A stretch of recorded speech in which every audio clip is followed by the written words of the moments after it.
Welcome to Break Through the Ordinary. You know you desire a more impactful, connected, extraordinary life. That's why we are here to bring you stories from transformational leaders, healers, and entrepreneurs who found themselves trapped in the ordinary and are now living their most extraordinary life because of a breakthrough moment. Together, we will provide world-class tips and tools enabling you to live a life purposely, aligning your heart and soul, because we believe no one should be imprisoned by their past. We are your hosts, Mark and Claudine Chamante, a sibling duo who transformed from an ordinary life of disconnection and loneliness to a life of purpose, love, and passion. We use our expertise, our trainings, and experience to inspire others to live an extraordinary life so they can create intimate, thriving relationships that ripple throughout the world. This podcast is only the tip of the iceberg of what is possible. If you want to dive deeper into our systems and break through the endless patterns of settling for crumbs, contact us at the btopodcast@gmail.com. Hi, today on the podcast, Break Through the Ordinary, we have Star and Nikólaus Wolf. They are shamanic transformational coaches, teachers, leaders in the world. They're the co-directors of Venus Rising Association for Transformation and Venus Rising University. We're happy to have both of you here. Your beautiful energies. I've heard so much about you, and I can't wait to visit soon. Yes. Thank you. We're glad to be here today. Yes. Yeah.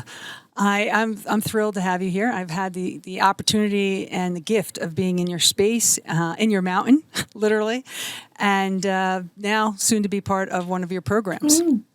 So we always start off our conversations with asking our guests if they can share, one of their breakthroughs in their life that had then moved from their ordinary life to the extraordinary life they're now embodying. So if either one of you would like to start that conversation, so our listeners can understand a little bit more about you. Okay. And I will say to you that you may hear in the background chickens chickling, roosters roostering, and dogs barking, and cats meowing, and God knows whatever else, because we live in a shamanic place here with animals that are all around us and in nature in the mountains. So wonderful. And they think they're a part of everything. So anyway, and they are. There's so many events that have happened in my life.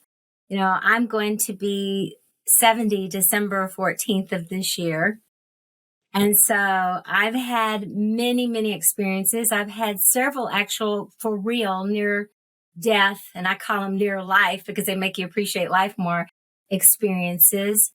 But the one that I keep going back to over and over when I share my story is that when I was 29 and going through my first Saturn return, I realized that I had alcoholism.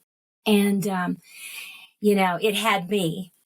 And I came out of the 60s, doing lots of experimental processes and chemicals, and alcohol was a big part of that, and rock festivals and all those kinds of things. In college, I was going to the University of Kentucky to be a social worker. I wanted to do good in the world, but I didn't realize, that I was in addiction. I don't think anybody ever really realizes they're in addiction when they're in it. But at 29, I was a full-blown alcoholic. I was still hiding it. I was married. I had a small child, and my life was a complete mess. And I was a counselor to other people. And it was like living a really dual life. And it was out of integrity and for me. And, none of my clients, when I told them, they go, "Oh, no, you're not an alcoholic." My mother's like, "Well, you can't be an alcoholic. There's nobody that's an alcoholic in our family." Nobody wanted me to be an alcoholic. Me either. But, I truly understand that addiction is a dis-ease. It's a dis-ease, and some people do it by habit, but some people do it because they're compelled and obsessed. And I was one of those people. And it seems to me that frequently sensitive people have addictions. And I think that's part of trying to be human and not knowing how to be human. I think it's an honest mistake. And when it turns into addiction, it's probably hereditary. It's probably something that comes through our family lines. So that experience for me of near death, it really was on every level. on every level. It was really troubling my soul, taking unnecessary risk, all kinds of things. That brought me to my knees, literally, and praying in my bathroom, asking a higher power, asking Great Spirit, something to help me and to remove my obsession and compulsion. And it was removed. It was completely 1 minute. I couldn't, no matter how much I swore off, no matter what I did, what I read, who I talked to, couldn't stop. The next moment, I was so broken down and pleading and begging for help and went to bed. And when I got up after that, that was 40 years ago, March 21st of this year. I've never had the desire to use again. It was like I died. The me that was there died, and something else was born. Now, I haven't tested it, and I don't choose to see if I could drink normally, because I don't do anything normal. That's not who I am. But that was the beginning for me of knowing that someone, if I could do it, others could, that someone could literally, physically, mentally, emotionally, completely let go of their old self and let it die, just as if you would a person, and be born again. I come from the, traditional Christian religion as a child, but this was different. Maybe it's not different. I don't know. But it truly was what I would say was a conversion experience. It was a shamanic experience of death and rebirth. That was my first of many, many changes over the last 40 years. But it catapulted and affected everything else. Wow. Thank you for sharing that. I will dive a little deeper into the death and rebirth, because I think that's an important place to visit. We don't get to talk about that a lot here. Thank you. Well, thank you. Do you want to share yours, Nikólaus? Yeah. So Starwolf talks about when she was 29. My journey began when I was 20. I was burned out from drugs in St. Louis, Missouri, and I found Starwolf's book and somehow came to Venus Rising and all of the programs. And that dramatically changed my life. But in truth, it wasn't until later, until Starwolf and I realized that we had fallen in love, that I had something to ground me.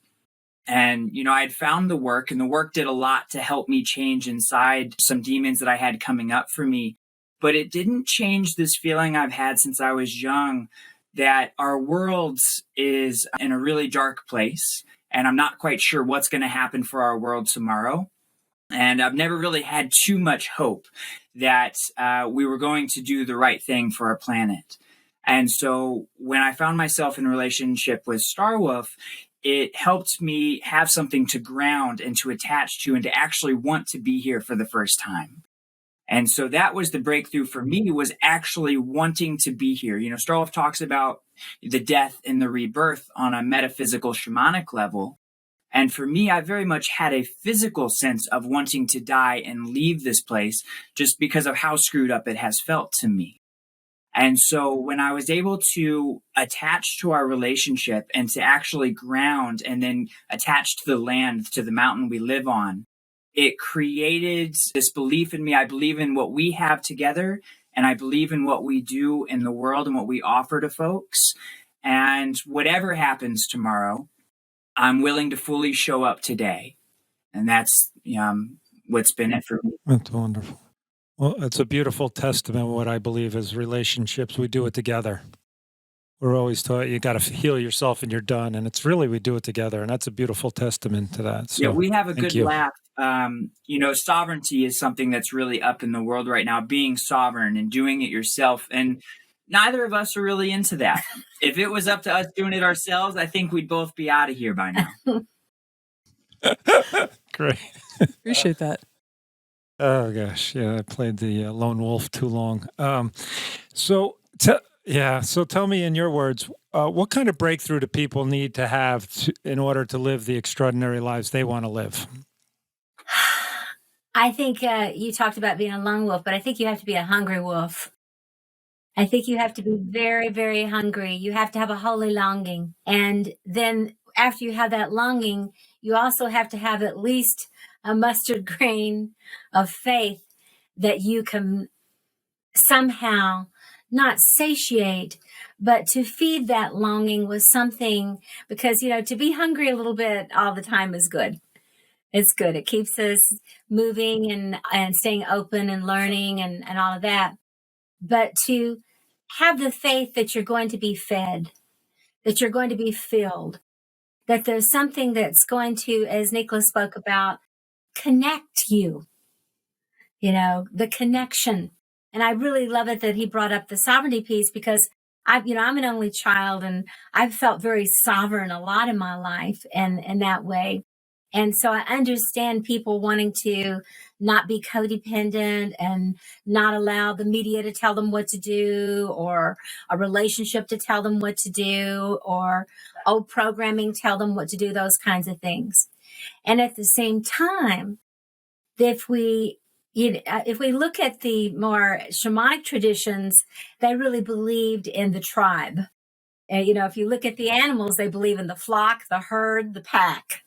That we don't do it alone, that's kind of almost a preemptive strike, I think, sometimes for people who've been hurt and saying, but I don't need anybody or anything. I'm sovereign. Well, I get that. That's kind of like me when I'm 3 years old and my mom told me to go in my room, and I'm like, I hate you. I don't need you. And I don't care. I'll go, and I'll just go in there and write bad words on a piece of paper, like, see, there's almost an adolescence about that. And it's okay. I think it's a phase that people go through and saying, like, I can feed myself. I can stand on my own. I can do what I need to do. I don't need X, Y, and Z. But I'm going to reflect on my Seneca Wolf Clan grandmother, Twyla Nitch, who passed at 94 years young, when she said to me that if the Creator only wanted you to be in charge of everything, he would have only created one of us. Creator would have only made one of us. And we need each other. We're interdependent upon each other, just as the forest, the water, the air, the earth, the sun, the moon, the stars, all the big planetary forces in the cosmos and everything upon the earth knows that it's interdependent upon each other. The trees in the forest grow and all their roots go down together and intertwine together as one forest. It's like a herd, just like a buffalo. And they drink together and eat together and send information together. So the more organic or shamanic way of saying is that, yes, ultimately, each of us has to make our own decisions and stand our own and our own truth. But don't fool yourself. It takes a village. It takes the world. It takes consciousness all around us to support our own consciousness. We are interdependent.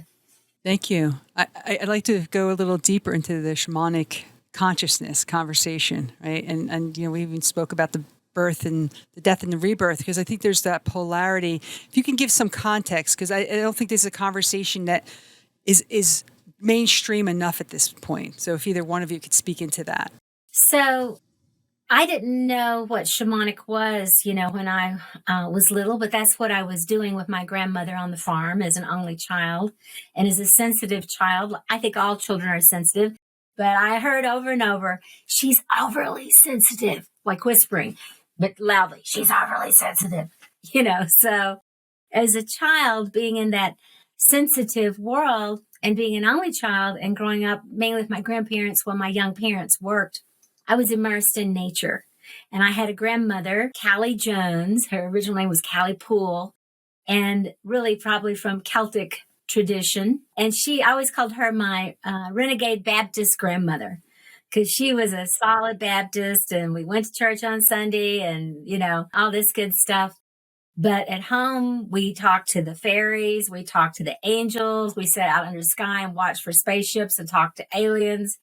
And, this is how I grew up with my grandparents, Mammy and Pappy Jones, my Pappy Jones, who worked in the coal mines of Western Kentucky.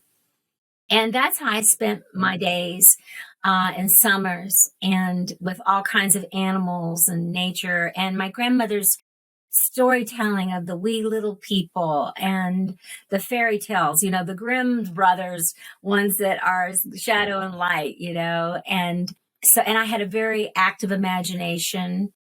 And so I realize now that any child in nature is shamanic. And what that means is to have shamanic consciousness is to be aware of other worlds, the wee people, the fairies, the aliens, the nature spirits, to be connected to the animals, which we had chickens and pigs and snakes and birds and, mule and all these kinds of things, to be in relationship to the land, to the animals, to special stones you would find. And Mammy said, make a wish on that stone because it's got crystals in it, those kinds of things. So that was just natural for me to grow up in that way. Now, some of the other kids I was growing up with were country kids too, but they maybe didn't have quite the same connection as my grandmother did, who was kind of a magical woman. Or maybe because of religion wouldn't have particularly liked that. So I used to get my grandmother in trouble at church by saying certain things, and she'd say, now, honey, because I said, that's of the devil. And it is not. My mammy said, blah, blah, blah. And she'd say, sweetheart. That's a home conversation, not a public conversation. And she'd say, they just don't know any better. So I just being an only child and hearing this, I already assumed that I was smarter than most adults, so my grandmother confirmed that. So that was the beginning of shamanic consciousness for me. It was in my bones and in my body. And then my grandmother died suddenly when I was 12, and she was my rock. And to this day, I have to say that was still the most devastating moment of my life. Not only because I lost the person I loved the most, and I lost my grandfather because he went into depression, and I lost the farm because I sold it, and my innocence ended, but because I didn't have my ally. My mom and dad were trying to be modern and working and young, and they didn't want to really be in that world, so it was a loss. And consequently, the next year at 13 is when I started drinking. So, if you can't have spirit, you'll find spirit someplace else, the spirits. And so my next, shamanic journey was my addiction.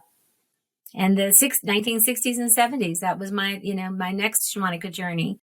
But like I said, I've lived a while, so I could take up a few hours of your time, and I don't want to do that. I want to, but what I could say to you is that it wasn't until I was after I got sober at 29 and into my early 30s that I consciously sought out and found what was the beginning of shamanism in the United States. And that took me many places, to the Seneca Clan grandmother, to sweat lodges, to sun dances, to all kinds of different types of shamanism, and birthing our own shamanic school. And I tag on to that. Along with what Starlove's talking about with her personal story, this is what we go into in our shamanic breathwork training programs, where we focus on the birth process.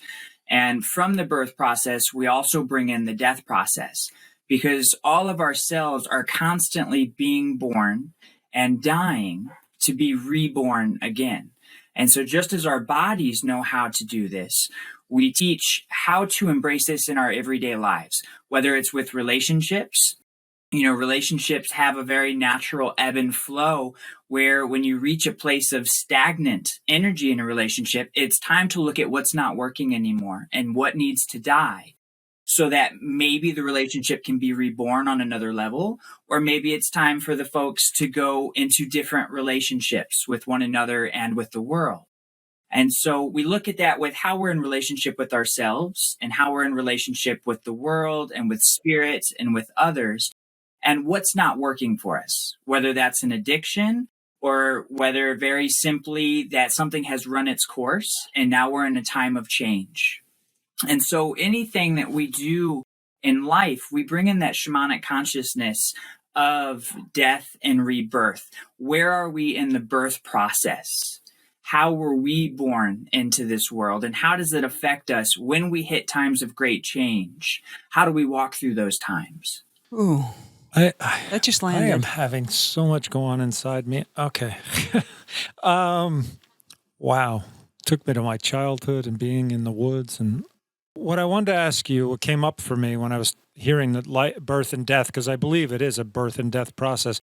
Are we talking about also going through the feelings of it, the grief, whatever has to come out of you, whatever has to like, can you share maybe a little about how that process looks?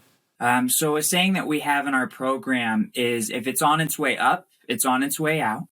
And what this means for us is that whether it's trauma from a childhood, that to really do the integrative healing, we have to relive it. We have to let those feelings, because it's said that our cells are like hard drives in a computer, that our bodies store everything it's ever experienced and more. Whatever we've received, we've inherited from our ancestors and wherever else our cells were before they made up these bodies, that we inherit those memories. And so, specifically for me, whatever I went through as a child, that when I went into the breath work and I went in to do healing work, I would relive those experiences. I'd feel the anger, I'd feel the hatred, the guilt, the shame, all of the feelings that were associated with it.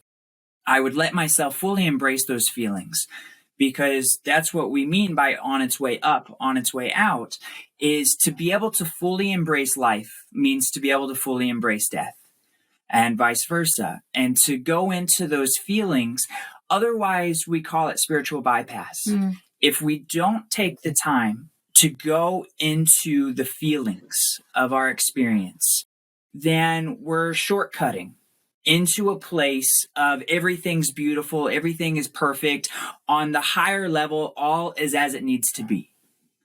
But what we're not looking at is, yes, but on the human level, it sucks. So both and for us. Yeah, it's true. When people say, it's all is well and it's his oneness, it's absolutely true. Everything is in perfection. How could it not be? If the creator, if there is a creator, if there is a plan, if there is a great, it's what's called the great mystery, because we don't always understand. So we have to understand. We have to go down under, so that we can understand it, not overstand it. When we overstand it, then we are leaping ahead. We're short circuiting and cutting the process short. It's like indigestion. And when that happens, you don't really have roots. And what will happen is you tend to do the spiritual bypass. And guess what happens? Those who forget are doomed to repeat. So it's not about forgetting it. It's not about covering it up. It's about owning it. And, you can say, look, here's my scar. When I was 5, I fell down and broke my arm. And there's my scar. And hardly ever hurts me anymore. But, it's there. And I leaned against a door that wasn't closed that well. When I get in the car now, I close the door and hit the button. So there's a change in behavior. That's one of the biggest ways to know that you've fully integrated something, is to really digest it and to see your behavior change in the outer world. I like that. I know that's a place that Mark and I both are believers in, right? You got to do the work. The integration, the work, yeah. Yeah. If we could speak into this conversation, right, in the polarity, life and death, as you said, rebirth and death, as well as people here use the words dark energy, light energy, yin yang. If we could speak into that a bit, so that our listeners can understand contextually what's that container, that part of the container and work. Yes, there are some programs that primarily focus on being in the light. And there are some that are a little heavier on the dark, and neither of those are, from my perspective, incorrect. For instance, meditation frequently, you might meet your demons, but often the most meditation techniques are to kind of, my experience is to bring you up into the higher chakras, to bring you up into your heart, to kind of open so you can breathe, so that you can kind of either see the bigger picture, and have a bigger story, or no story at all. To let go of attachment and to feel maybe the light streaming in, to feel your connection with the all, the one, and to feel that there's a bigger story and that all is in divine order. And that's a beautiful place to go, But we have a saying in our work, and that is, there ain't no bad chakras. So, and the other place is to go more into the dark. If you go downward into the body more, and you go down into the third and the second and the first chakras, you're really going down to the gut. You're going down to the belly. You're going down to, as Bonnie Ray would say, down where your demons are parked. Get into it, baby. Ooh. And I'm going to get a little risky, baby. We're going to go down into that place. So, of course, it's not all just physically located in your body or in your organs, because chakras are not only inside of us, but they're also an auric field around us, because the field is the field, however far out that goes. But it seems to be, as Nikólaus was speaking about, that in the human experience, that we take things in at a cellular level. And if we're blocked or scared, they're not digested. It's not something that passes through. It's held in a cellular memory, and it's actually passed on to the new generation of cells.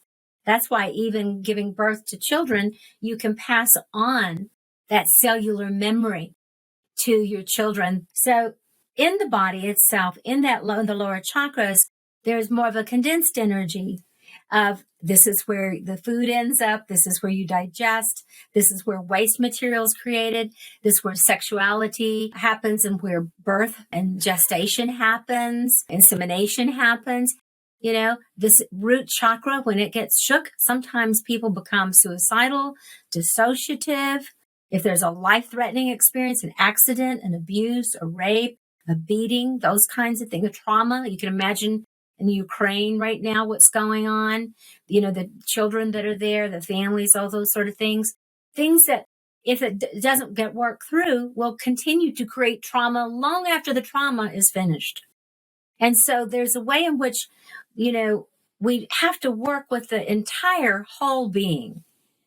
And if we want to release things and let them out, and we don't have a safe container to do that, we won't do that. And most people don't even know that they have this stuff, because they just know they have indigestion, or they have ulcers, or they drink too much, or they eat too much, or they work too hard, or they don't work at all, or they have a depression. All of these we have put into DSMs, we've put in, and we have these diagnoses, and I used to study the diagnoses, and I used to look at the diagnoses with my clients. And I used to say, I don't really see you as a diagnosis, but insurance won't pay for it for you to see me unless you have one. What would you like to have? Here's your selection. Yeah. And they would say, this one looks interesting. And I said, the only thing you need to know, though, this is going to go into your record. So like from now to hell freezes over, this will be there. And they're like, oh, I don't think I'll take that one then. What's the least one I can get? Would still get insurance to cover it, And they said, well, what would you say that I'm in? I would say that you have some soul loss. You have, soul loss. And that's what shamanic consciousness heals, is to start seeing it that we all, as human beings, have soul loss, every single one of us, and that we need methods or techniques or shamanic practices, whatever you want to call them, I don't care what they're called, that will help us look at the things that have brought us to feelings of death, or that we wanted to die, or that we can't seem to get kick-started into our lives. There's something blocking us. And so we do these methods that we call soul retrievals or soul returns and extractions, and just another way of explaining, to help people begin to develop shamanic consciousness. That we all have stuff, we all have wounds. Everybody, nobody escaped, even if they look like it, don't look like they have it. I mean, we know that's from just seeing the the Academy Awards. Everybody's got, or for God bless them, Johnny Depp and his wife, I mean, that's everybody's got something going on. And we just see it from a shamanic lens, that we're all human. We're all part of the mix. We're actually here to have wounds, but we're also here to become wounded healers. And the wounded healers are those who heal themselves, or allow them to be facilitated to heal. Because even if somebody's, even if you're working with somebody, it's the person that has to heal themselves. Well, if we start thinking we're doing it, then we're going to slippery slope into codependency. At least I am. So even as a shamanic healer and teacher, I'm very aware, just like the doctors that I'm friends with know, the person heals themselves. And we can hold the container and give them the tools, the information to develop shamanic consciousness to do so. Thank you. I can't wait to come up and do the training.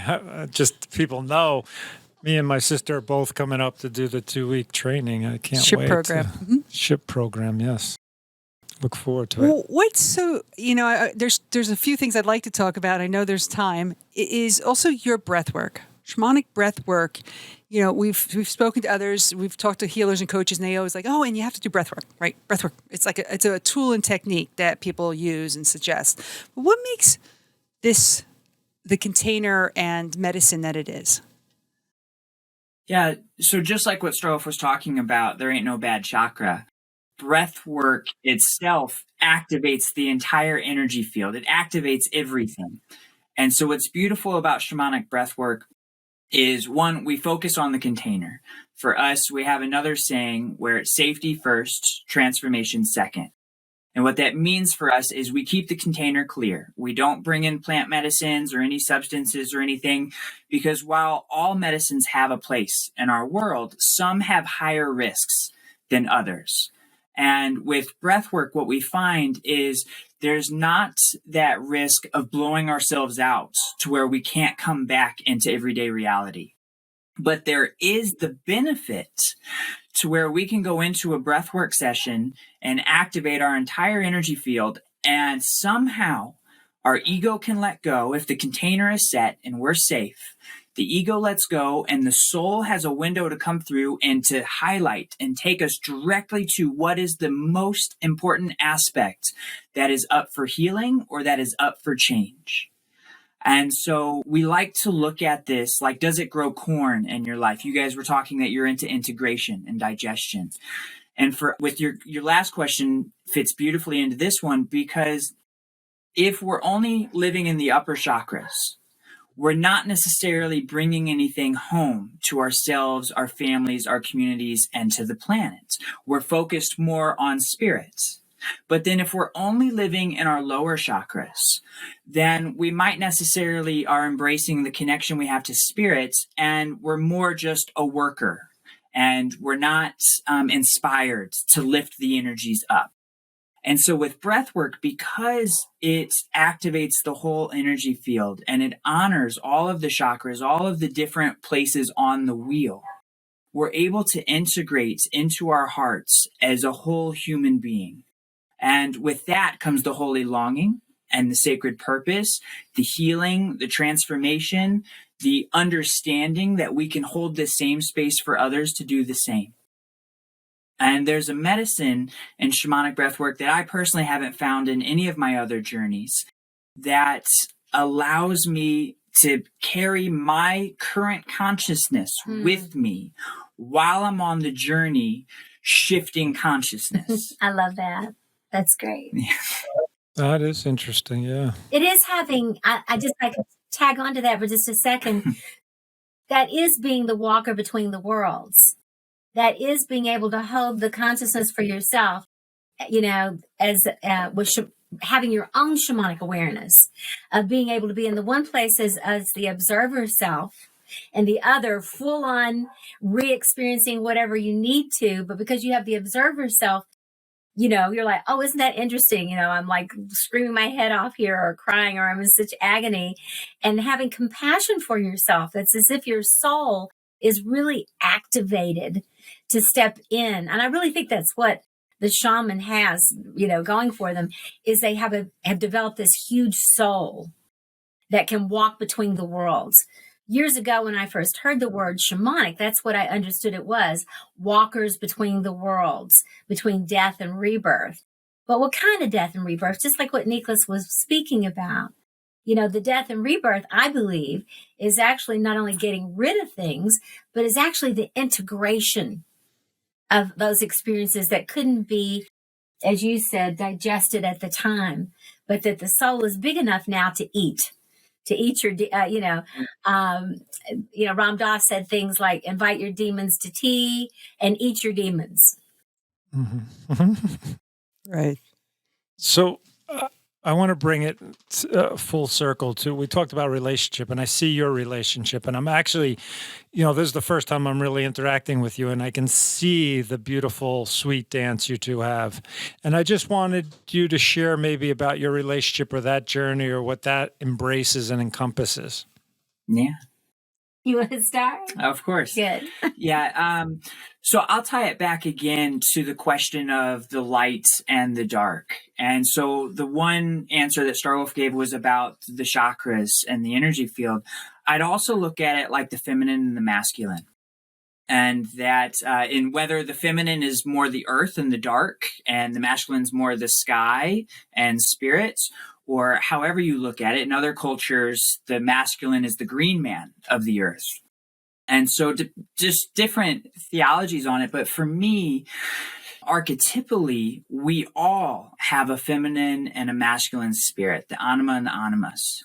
And what's beautiful for us in our relationship is no one person wears the pants in the relationship. For us, it's just like we go back to living in a pack.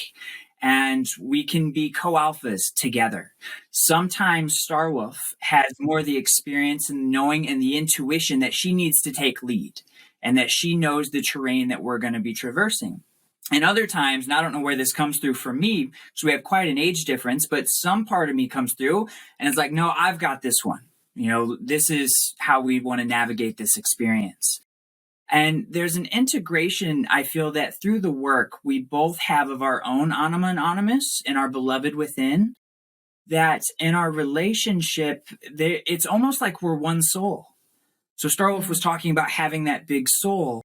In many ways, by us being together, when we really understood and we let our egos get out of the way of the age difference and what the hell's going on with this relationship that neither of us was looking for coming into being, when we actually fully accepted it, it's like there was a merge that happened where we have our individual selves that, our sovereignty, if you will. But more than that, it's like we've chosen to merge our sovereignty together to where we just move as one. There's a knowing and a longing that we have and that we share in everything that we do. So would you like for me to comment on that as well? Please do. Yes. So, you talked about coming up to be a part of the program, which is SHIP, S-H-I-P, Shamanic Healing Initiatory Process. And I've been teaching SHIP for a very long time, for several decades. It's a process that we developed many years ago. But one of the initiations is the beloved. But that beloved initiation is the fourth initiation. Prior to that, we talk about being on a spiral path of death and rebirth versus a linear one or circular one. We also talk about doing the earth work, and that is the family of origin work. And that's ongoing too. That's not a one-time deal. You can be 90 and still be doing family of origin work, different aspects, because there's no limit on, it's not like a time limited offer only for your family of origin to keep. I call it the gift that keeps on giving, and for real. And then the third part is shadow work. And in Carl Jung's work, his trajectory, that as you owned your shadow more and more in your life, the parts of yourself that you projected out into the world or didn't want to be, and some of those can be really good things, of course, because not only the things that, you don't want to be a murderer or rapist and those kind of things, you project that out, but also sometimes you'll project out some really beneficial things because maybe your family didn't appreciate the fact that you were an artist, or that you had a different gender identification or attracted someone of another color or whatever it might be, So all those kinds of things, which of course we know develops all the things it does, racism and prejudices and of all kinds. But when you work more with the shadow and begin to own all of these things about yourself, there's the next phase that happens automatically is a falling in love with yourself, the light and the dark, no difference. So there's a sacred marriage, and that's the fourth initiation. And then the fifth initiation is in that great love for yourself. There's nothing holding you back from being fully who you are, which means birthing your sacred purpose in the world.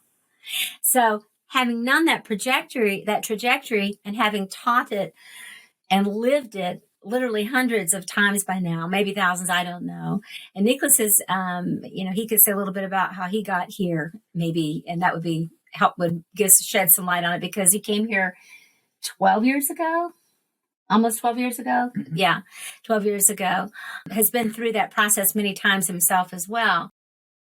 Going through that, there's kind of like you build your soul muscles and your inner marriage muscles, if you will. And there's this longing to be with your kind. If you look at the word kind in there, there's also the word kin, K-I-N, to be with one's kind. And to me, that's more important, regardless of age, color, race, religion, whatever, but with your soulmates. And I know that's thrown around a lot, and it's used for probably rationalization a lot with a lot of people and that sort of thing. I get that. But I know for myself that I get unhealthy. I don't feel well. I don't feel in alignment with myself if I'm not with my soul mates. My animals, my land, the people that, I resonate to. In the world, I can work with all kinds of folks. I can put on my shamanic cloak. I can go out and I can do that. But when I need to nurture my soul and have my own healing and my own place of relaxation and rejuvenation, I have to be with my kind that feeds me, And with that, so for me, it doesn't matter what color that person is or what gender they are or how they identify or what age they are. I have some grandchildren. I mean, I do a lot of healing with them when I was with them and they're little, playing with them. That could be the biggest healing that I have. So for me, being with people, loving people, connecting with them has to be at a soul level. I work at a soul level. I play at a soul level, and I live at a soul level. It's not something I just do on the weekends. So when Nikólaus came back into my life after having been here, studied, gone out, doing things on his own, also working with Brad, my late husband, and came back 7 years ago after my late husband had passed, and we were both grieving him, both in a place of heartbreak over the loss of someone we loved. Our hearts were wide open. We loved each other in a very different way at that point. But it was something that was, I would say, organic. It wasn't contrived. It wasn't premeditated. It wasn't forced. It was something at first I think we're both somewhat in denial with. I am embarrassed to admit this, but my ego was in the way of the whole thing, of what will people think. And I rarely think that anymore in my life. Lived through enough of that to not care in a big way. As long as I'm feeling and I'm in alignment and the people that I'm accountable to out here say, you're doing good, that sort of thing. But my ego was involved and it didn't want to be. And quite frankly, my defenses were down, having just gone through this cancer journey with my husband, late husband. But my heart was also wide open. And we were both in a place of openness. And I really feel that Great Mystery had our backs and just said, you two, get together. And it was a process. It was a process. And it's still something that we, talk about regularly and process. But I have to say, and it's been amazing to me after living this long and being with different people, the quality of this relationship kind of blows my mind, to be honest with you. The grace and ease, even though everybody has their struggles, the grace and ease in this relationship is by far the easiest relationship that I've ever been in my life. What a gift. I was thinking about the space your souls have created. That's a big container. Very loving container. And I hope just one little piece for that. I always look for, and how can this benefit the world? Because that's who I am. And I think about all the things that's going on in the world that's highlighted right now, and all the wars and all the differences and of all kinds. And I think about, the people, the brave people all the way back early 30s and 40s, and as more and more people started being biracial, with their marriages and things like that, and what they went through around that, and just all the ways in which people have been persecuted for loving each other and being with one another, and thinking, just feeling like, so this is maybe part of what we can contribute.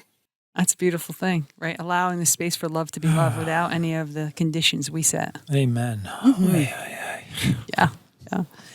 So as we close this container for today until we meet again in person, is there any last parting words of wisdom? And you have both shared so beautifully and generously with us already. If there's anything that you would like to close the container out for today? Well, what we like to say is breathe until you're surprised.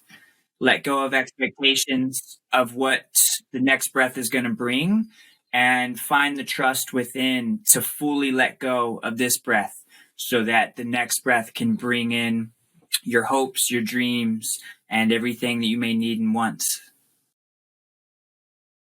I like that. I guess I would just put in that, similarly to what Nikólaus is saying, is that when I don't know which end is up or what to do or what decision to make, and I can feel my ego going all over the place, and the what ifs and shadows dancing around and the old demons coming back, I do stop and I close my eyes, or sometimes I look out on these mountains and I just breathe for a few minutes. And I just do through my nose and out through my mouth.